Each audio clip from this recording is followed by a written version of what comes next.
जय जगन्नाथ दर्शक बंधु धर्मज्ञान टीवी यूट्यूब चैनल परिवार को आपण मान को स्वागत।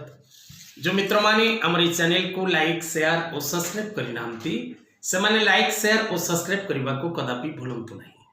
दर्शक बंधु आज ये कार्यक्रम रे आमे आलोचना करबा 2024 मसिया बृहस्पति चलन जहाँकि पूर्व अनेक कार्यक्रम रो उपस्थापना करा सरी जे 1 मई 2024 रे देवगुरु बृहस्पति मेष राशि वृष राशि को चलन करिवे एवं देवगुरु बृहस्पति 13 मास पर्यंत वृष राशि रे अवस्थान करिवे परे मिथुन राशि को प्रवेश करिवे।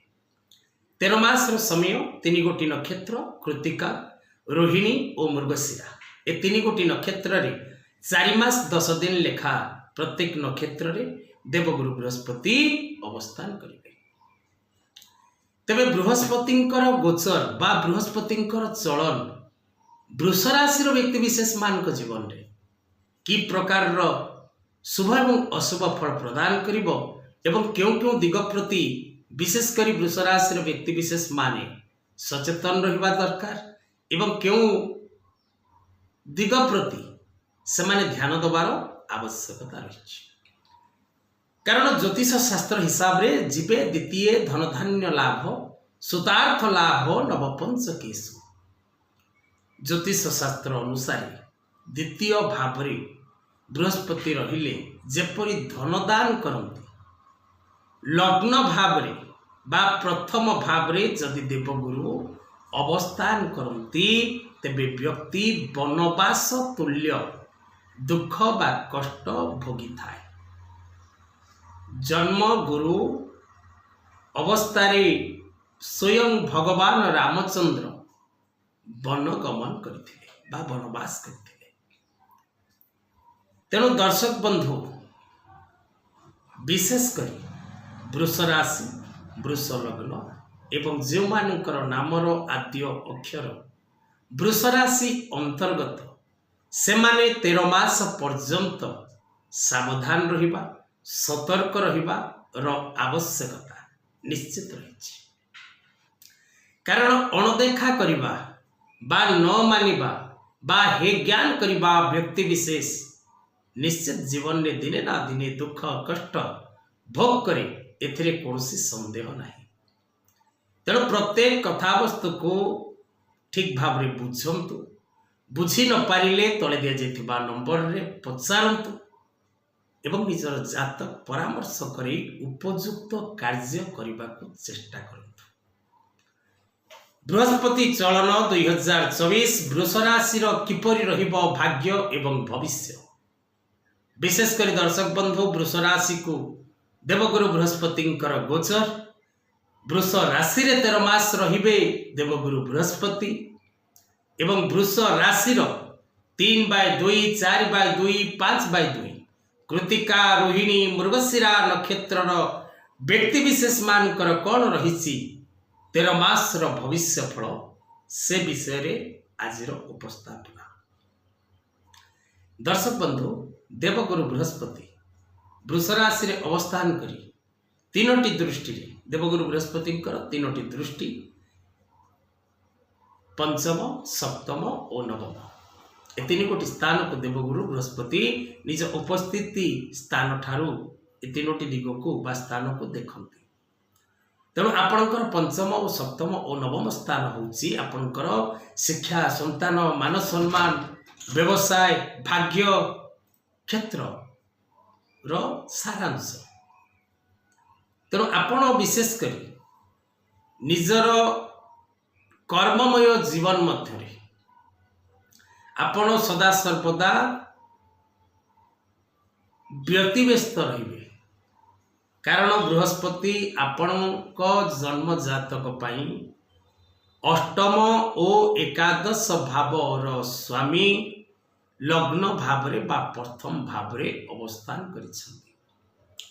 इनकम करबा पाई बा अर्थ प्राप्ति करबा पाई आपण प्रयास जारी रखिबे किंतु आपणकर अर्थ प्राप्ति रे बाधा सृष्टि होबा अर्थ प्राप्ति हेले ताहा नाश जिबा बा नष्ट हो जिबा बा क्षति हो जिबा बा अर्थ पाई प्रयास करी करी आपण असफलता प्राप्त करबा।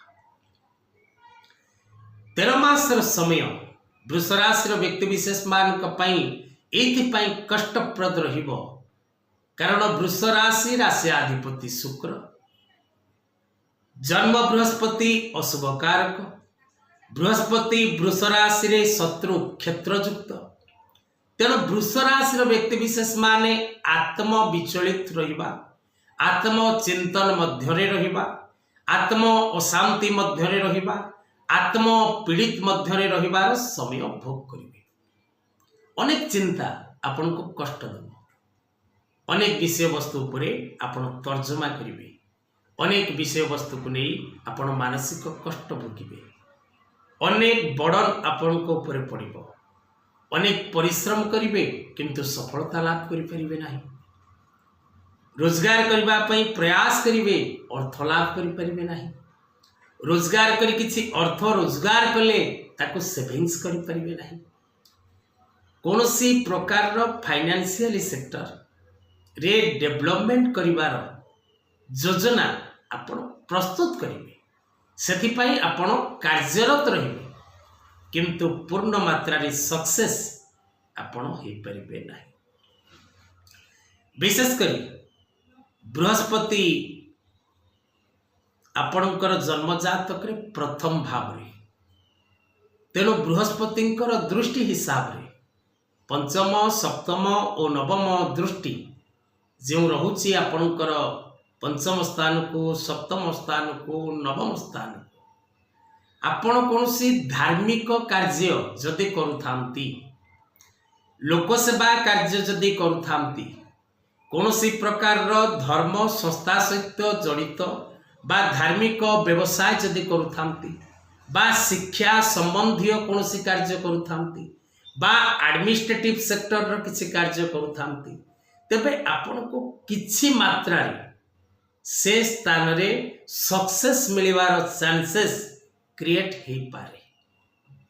वृष राशि व्यक्ति विशेष माने विशेष करी ए जो 13 मास समय निज स्वास्थ्य प्रति, निज धन प्रति, निज सम्मान प्रति, निज कर्म प्रति एवं निज वैवाहिक दाम्पत्य जीवन प्रति रखिबार आवश्यकता रही।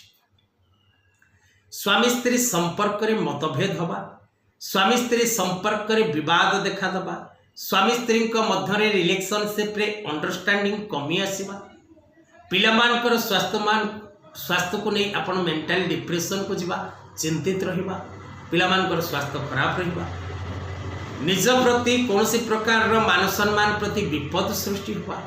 तेणु समय आपणक पाई पूर्ण शुभकारक नुहे, भाविचिंती प्रत्येक कार्य को करने को चेष्टा करिवे, प्रत्येक कार्य करने पूर्व आराध्य देवादेवी आशीर्वाद नेबे, पितामाता परामर्श नेबे, गुरु गुरुजन मानकर परामर्श नेबे।